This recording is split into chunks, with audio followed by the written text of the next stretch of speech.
Iran के राष्ट्रपति की मौत के बाद कई देशों ने ईरान से सहानुभूति जताई है। रूस के विदेश मंत्री ने हेलीकॉप्टर क्रैश के लिए अमेरिका पर सीधे सीधे निशाना साधा है।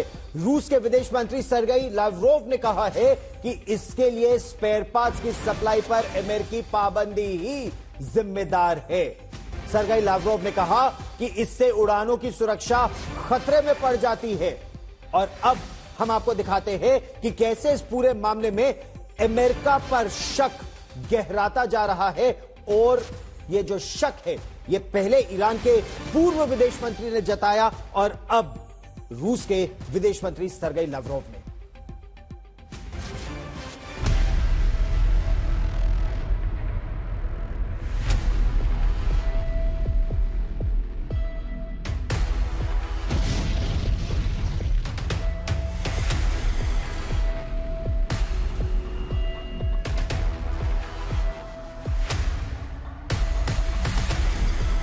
क्या ईरान के राष्ट्रपति इब्राहिम रईसी की जानलेवा हेलीकॉप्टर क्रैश में अमेरिका का कोई हाथ?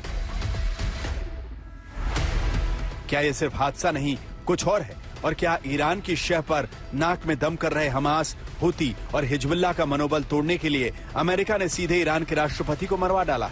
इन सवालों से अमेरिका को पेंटागन में बैठे पत्रकारों ने घेरा तो उनके रक्षा मंत्री बचाव की मुद्रा में नजर आए।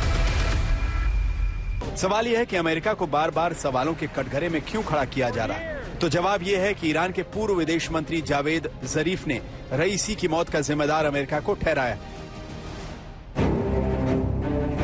दरअसल जिस हेलीकॉप्टर में रईसी सवार थे वो अमेरिका में बना था और प्रतिबंधों की वजह से उसके पार्ट और पुर्जे पुराने पड़ चुके थे। इसकी वजह से ईरान अमेरिका को जिम्मेदार ठहरा रहा है। दूसरी तरफ अमेरिका कह रहा है कि 45 साल पुराने हेलीकॉप्टर को खराब मौसम में उड़ाने के लिए कोई हमने तो कहा नहीं था।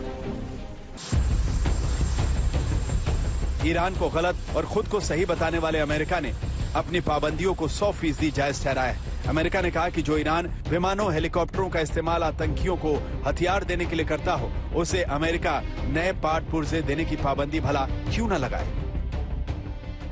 दिलचस्प है कि ईरान ने रईसी का हेलीकॉप्टर क्रैश होने के बाद अमेरिका से मदद मांगी थी और ये बात विदेश विभाग के प्रवक्ता ने मानी। मगर अब ईरान किसी विदेशी एजेंसी की मदद नहीं ले रहा है और जांच का काम वो अकेले कर रहा है। अगर क्रैश में अमेरिका या इजरायल की एजेंसी मोसाद की भूमिका सामने आई तो मध्य पूर्व के हालात विस्फोटक हो सकते हैं। आज तक ब्यूरो।